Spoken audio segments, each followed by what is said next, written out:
ایک انتہائی مجرب عمل ہے رزق کے لیے، کاروبار کے لیے، مال و دولت کے لیے.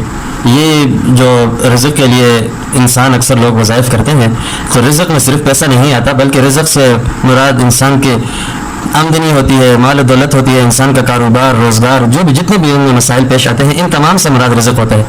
تو رزق کے اضافے کے لیے، رزق میں برکت کے لیے ایک انتہائی مختصر عمل ہے، یہ آپ حضرات کو بتاتا ہوں. اور یاد رکھیں، میں جو عمل بتاتا ہوں صرف آپ لوگوں کا ٹائم ضائع کرنے کے لیے نہیں، بلکہ جو حضرات سنتے ہیں وہ ایک دفعہ آزما کر دیکھیں، ایک دفعہ عمل کریں، انشاءاللہ اللہ تبارک و تعالیٰ آپ کو فائدہ دیں گے، اس کا نقصان نہیں ہوگا آپ کو.